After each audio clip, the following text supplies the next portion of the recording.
MetsMusings is an unofficial, independent podcast covering New York's National League Baseball team. It is not affiliated in any way with Major League Baseball or the New York Mets. Hi, this is Ron Darling. This is Skip Lockwood. Hi, I'm Ron Swoboda of the 69 New York Mets, and you're listening to Mets Musings with Gary Mack.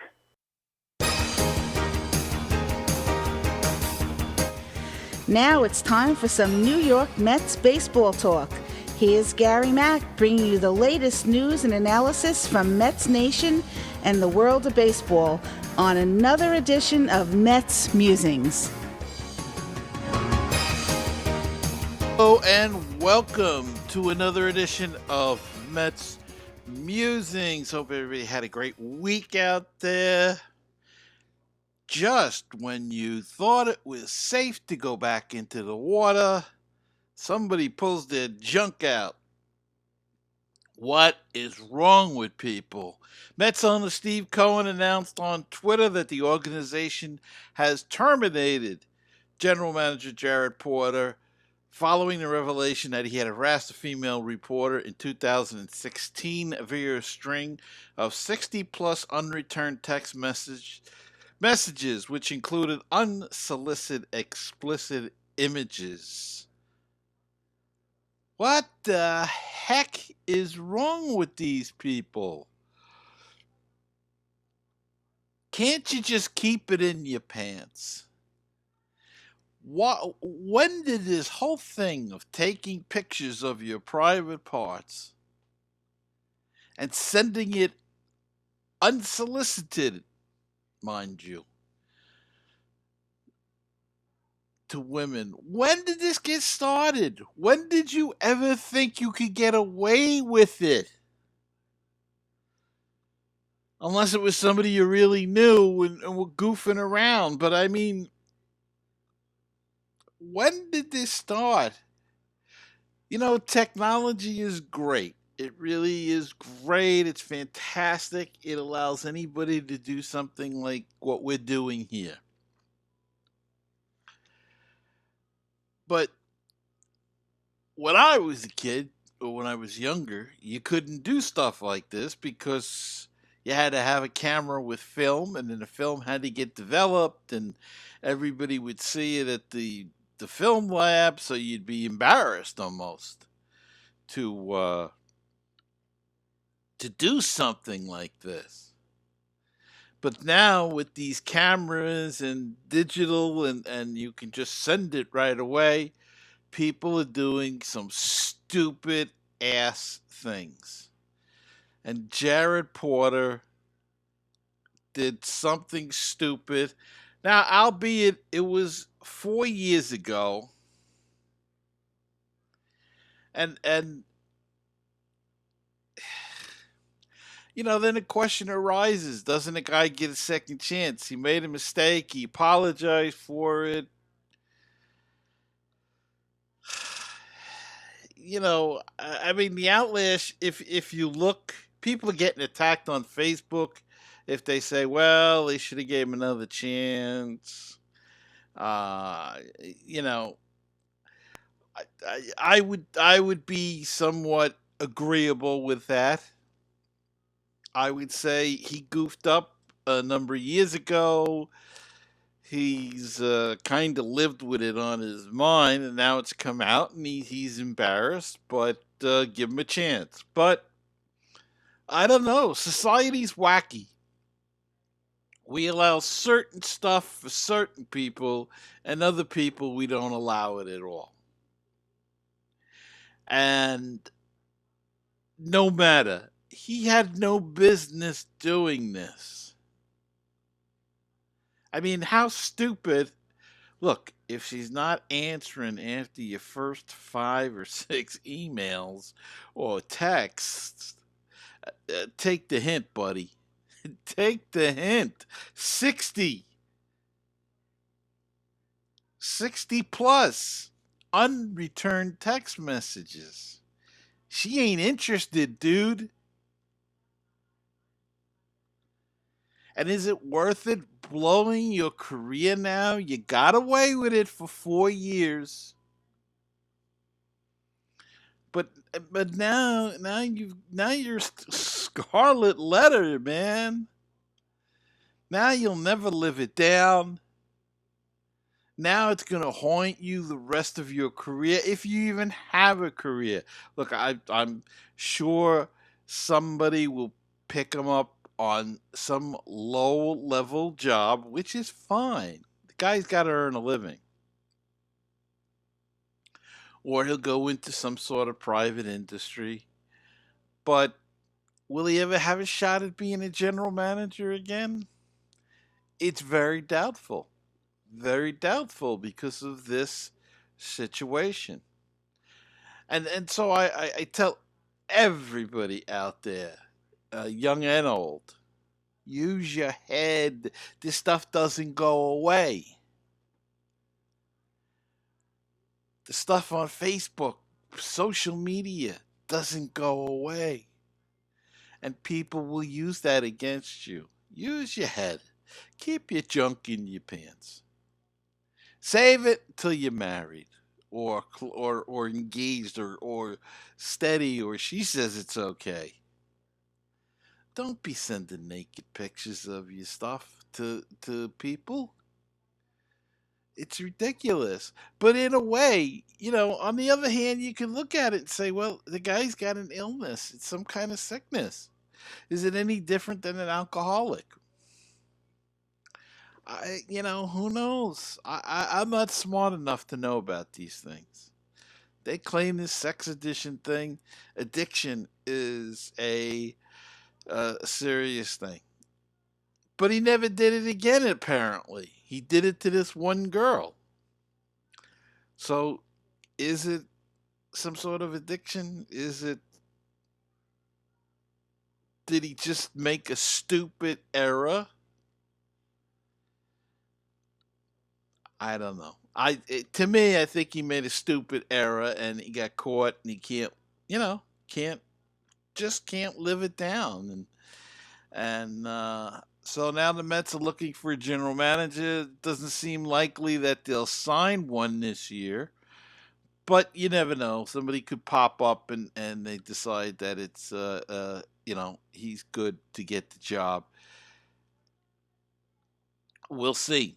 Does it hurt in any negotiations that they might have had ongoing?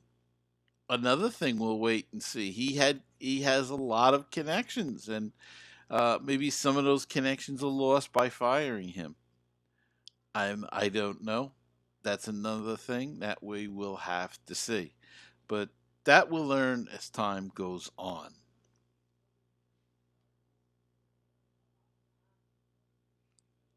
All right, the Mets lost out on the George Springer deal as he signs will sign pending a physical with the Toronto Blue Jays. Was it a bad hit for the Metsies? I'm not so sure. Look, I would have loved to have Springer, but if you laid out that kind of money and it caused you to lose a Conforto or someone like that, I may not have been good. I'd rather keep Conforto. He's homegrown. You know what he can do. He's got he's got a fan base here. He's happy here. He's performed excellent here since he came up. So if it means keeping him, and I'm all for it, then it would have been nice to have gotten Springer to play center field. But, these things don't always work out the way you wish that they would. And this one certainly didn't. But, that's good. It's okay. They've made some big moves so far. They've fortified their bullpen a little bit. They fortified their rotation. We'll have a story a little bit later about fortifying the rotation. And they're still talking. They can still do a deal. They're still talking apparently to Marcell Ozuna. And there have been rumors of a big huge trade coming about. And that would be Sonny Gray and Eugenio Suarez from the Cincinnati Reds. Now, we're not sure who the Mets are talking about. There's been a couple of reports. The first report was just a straight trade for Suarez, and that deal, somebody speculated, this is all speculation.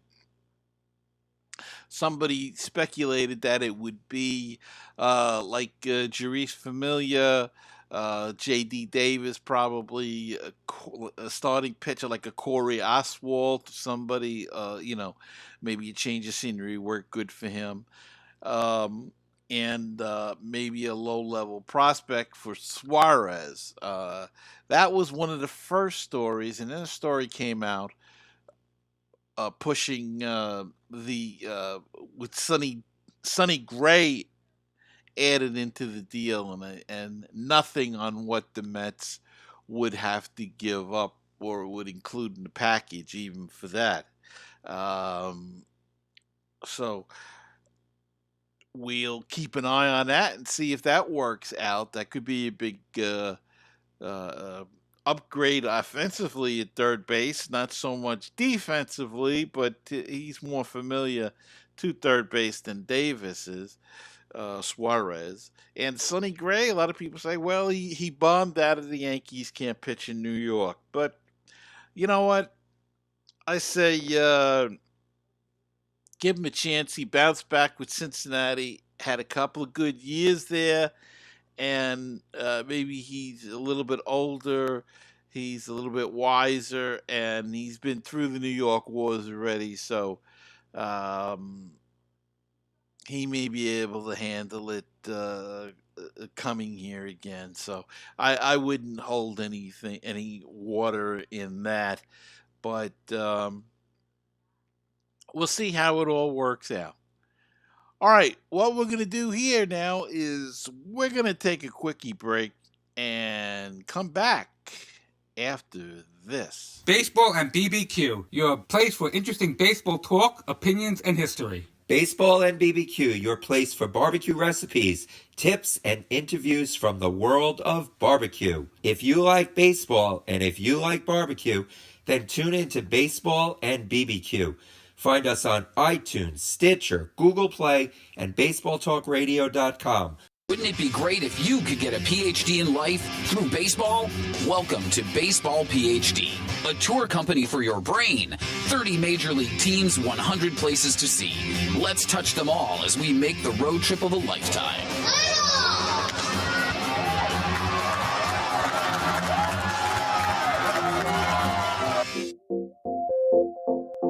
Check out my Twitter page at MetsMusings1 and check out a Facebook group.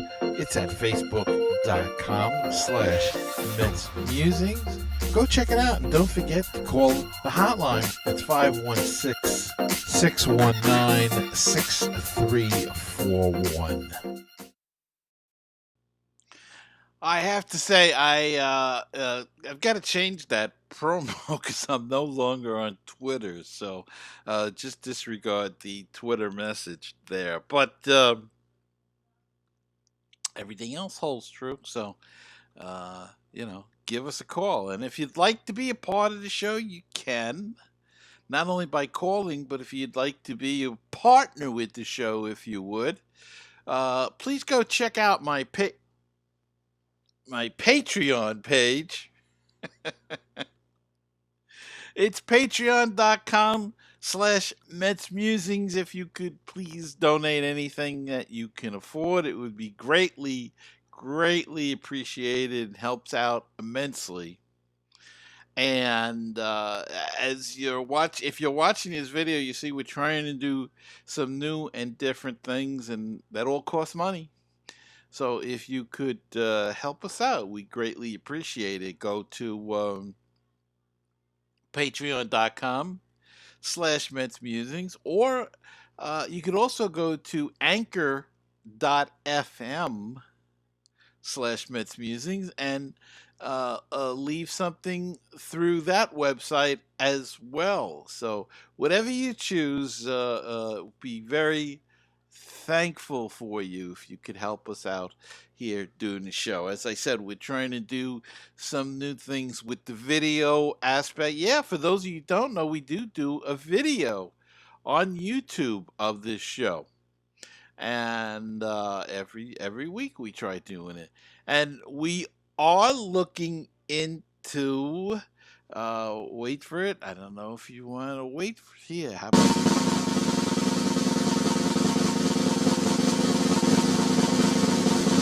that's a long one. We are looking into doing some live streaming, but we have to get the things. I have to get things together. This is a one-man operation here, so we have to, I have to figure some things out and see if the computer can handle it. We'll run some tests along the way, and maybe we'll do some live streams along the way. But that's all my news. So let's get back to what the Mets are up to. They have an interest in Kiki Hernandez. Now, Porter seems to be one, Jared Porter, who just resigned as the general manager. He seems the one that had the interest, though I guess others in the organization had too. But now that he's been fired, I don't know if that interest is still there. Kiwi Hernandez, 29 years old. He lined up all over the place with the Dodgers, all over the diamond from 2014 to 2020, but his offensive production has lacked over the past couple of seasons. So, a great utility guy, plays all over the place. Had a couple of key hits in the postseason, and a pretty decent baseball player, but he slipped a little bit. But we'll see if the Mets still have. He's a free agent. We'll see if the Mets still have much interest in him as we go down the road. And the Mets are still in on Brad Hand, so the lefty relief specialist. They're still in conversation as far as we know, and that could work out as well. So lots of irons in the fire. And the Mets completed or were part of a minor deal. It may seem minor, but it was a three-team deal between the Pirates and the Padres and the Mets, and it helped make the Mets rotational. The rotation depth was bolstered when they acquired Joey Lucchesi this past Monday, a young lefty with some room to grow. He will go down to Port St. Lucie to battle with Steven Matz for a spot in the back of the rotation. Now, Lucchesi was a mainstay with the Padres 2018, 2019. He struggled last year though gravely. Had a tough year last year and was benched at one point for his struggles, but he's craftier than Matz. He's got less velocity, but he's got a sinker cutter combo that and also works in a curveball. So more a traditional lefty junk ball pitcher, maybe not a power pitcher, more like Matz with the power. But it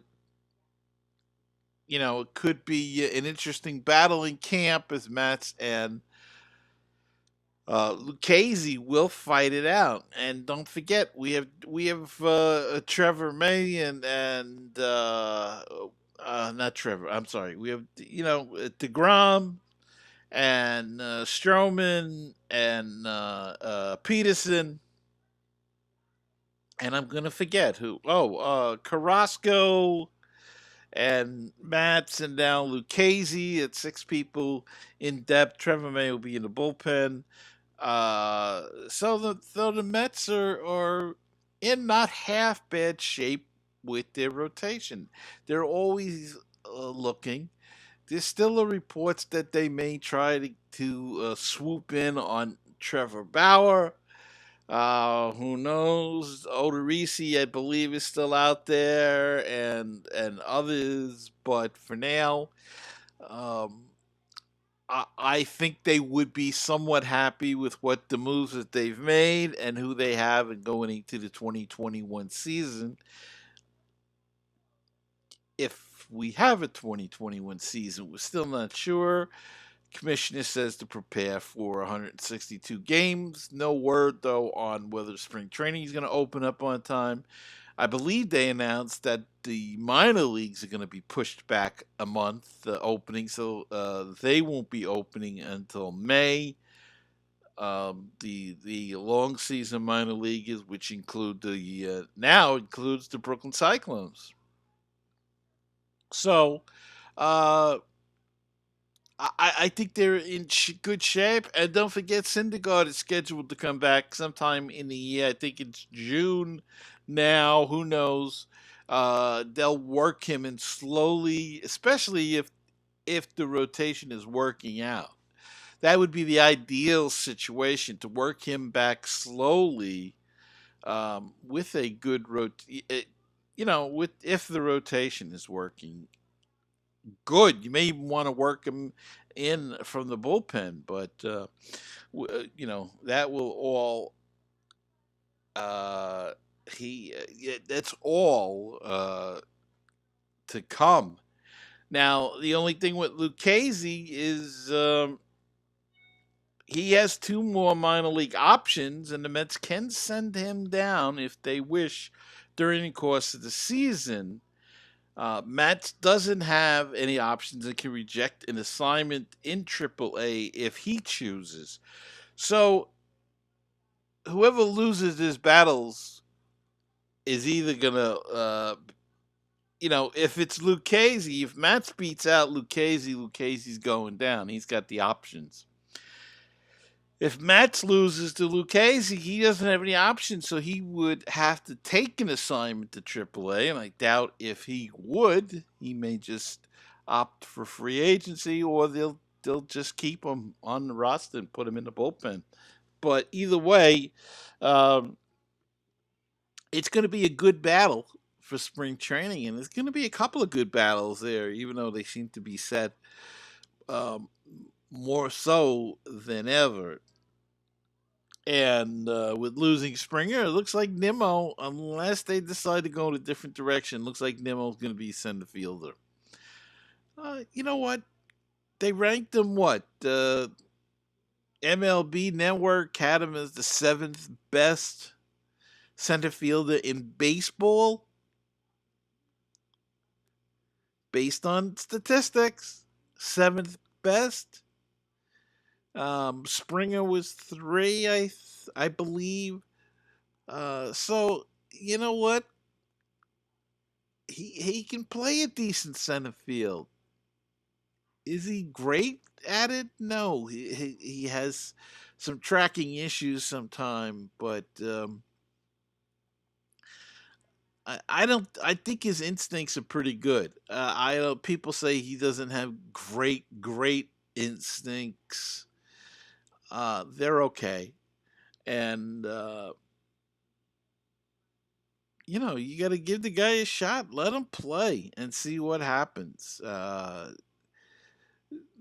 We don't have any really alternatives. That's a shame. I'm sure they'll be looking to see if they can bring somebody in. Somebody mentioned Juan Lagares because he just was named MVP of the Dominican World Series or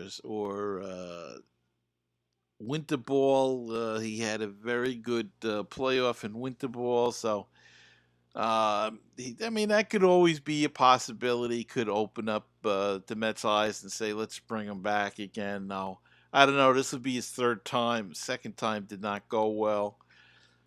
He always was kind of injury prone anyway, so I don't know about him. But Jackie Bradley Jr., people are talking about. He's out there. As I said, Kiki Hernandez could play some center field in a pinch.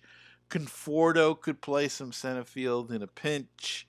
There's enough ways to manipulate things around that they could get by for a short period of time. But I know it would have been nice to get a Springer or something like that, but the money, it was a lot of money and time. So I think what was it, 7 years, 150 million or something like that. And I don't know, 7 years, the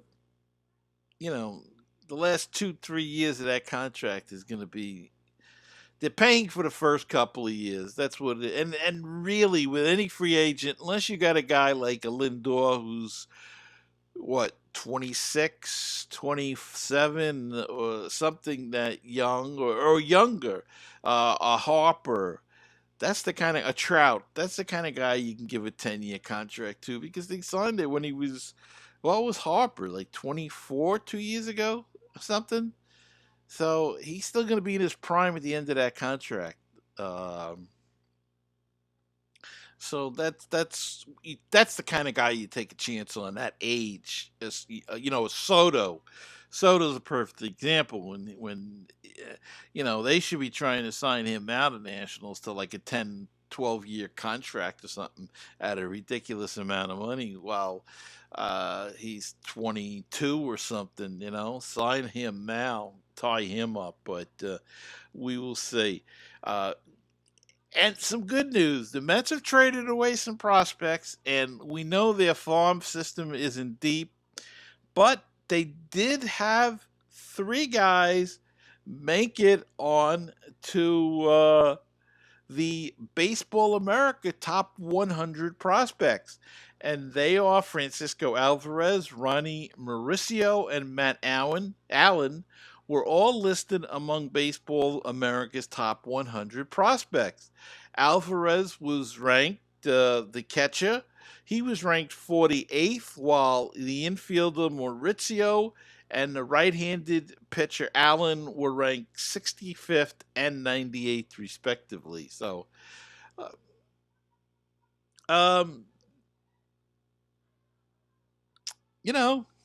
it's something. Steve Cohen said he wants to work on building the farm system, and this is a way to start. They have drafted pretty well the last few years. Even the 2 drafts that Brody Van Wagenen was a part of, and his number 1 draft from a year ago is not listed on this, and people will say, why? Well, because he hasn't played yet, I don't think, in the minor leagues. He did not have a chance. If you remember, he was drafted, and there was no baseball in the minor leagues last year, so they played on a certain level. They I don't know whether he came to Brooklyn and played in that, whatever they were calling it, but we'll see more this year. And don't forget, there's also Brett Batty, some other guys that are down there that they're high on. Just that this last season really hurt them, because Batty had, I think he was drafted in 19, so that would mean he had that bit of 19 short season stuff, and then nothing in 20, or no competition at least in 2020, so you couldn't really tell. Hard to draw any things on him, try to get a feeling for how he's doing yet. So, but there's some other good players down there, and we just have to wait for some development to take place. And I'm sure that will. Hopefully we get a season in this year, and we won't have to worry about it. All right, let's take another quick break and wrap it up right after this. Hey, baseball fans and book fans as well. This is Frank Nappi, author of the Legend of Mickey Tussler series, inviting all of you to learn more about my protagonist, Mickey Tussler, an incredible pitching prodigy who has autism. Follow Mickey's journey as he captures the hearts of fans everywhere with his blazing fastball and indomitable spirit. please visit Amazon or www.franknappy.com for more information. Hi, this is the world-famous Mr. Brewtown of BrewtownSports.Podomatic.com. You know, you can find us on Facebook, Twitter, and Google+. Brewtown Sports. You can also listen to the show at Stitcher.com, TuneIn.com, and iTunes.com. And we've got the new one. It's called BrewtownRadio.Weebly.com. But the one that I'm most proud of being on is BaseballPodcast.net. It is the home of great baseball talk shows. Check it out, my show, and all kinds of other programs all about Major League Baseball. So check it out. That's baseballpodcast.net, the home for great baseball talk shows. 516-619-6341. That is the comment voicemail hotline if you'd like to be a part of the show, and drop us a line, leave us a comment or a voicemail question, anything at all. Call that number 516-619-6341, or go to MetsMusings.com and click on that widget in the middle of the screen, and that's a speak pipe, and you can leave a voicemail right through your computer through your computer's microphone. Or if you prefer to do things the old-fashioned way, send us an email at metsmusings@gmail.com. The Facebook page is facebook.com/groups/MetsMusings, and the Twitter handle is at MetsMusings1. And if you'd like to help out the show, check out our Patreon page. Check out the campaign at patreon.com/MetsMusings.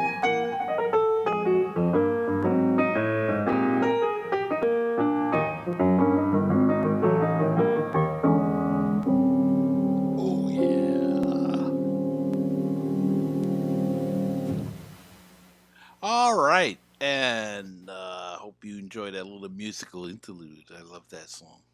That's why I play it. Just to break it up. That's all. All right. Well, as I said, that's that's the news we got. A lot of stuff going on. It doesn't seem like it, but behind the scenes there's stuff, and I'm sure they're still talking to everybody and their brother out there. It would make sense. Why not talk to people and see? I don't see. The Marcell Ozuna thing kind of throws me. I don't see the need for it unless they know there's going to be a DH. That's a possibility. But they also have the potential of Alonso or Dom Smith. So don't get that particular move if it were to take place, signing Ozuna. But his skills in the outfield have deteriorated quite a bit, so I don't know if I would make that move if I was them, but we'll see. So we'll keep an eye on it and try to figure it all out as we go along here. And really, that's going to wrap it up for this week's show. I hope you enjoyed it, and I want to thank you all for listening and watching if you're checking us out on YouTube. And don't forget to subscribe on Apple Podcasts, Google Play, CastBox, YouTube, wherever you listen or watch the podcast. Hit the subscribe button. That helps me grow the community and expand to new listeners. So until next time, remember to keep the faith, stay optimistic, and let's go Mets. And I'll see you next time on another edition of Mets Musings.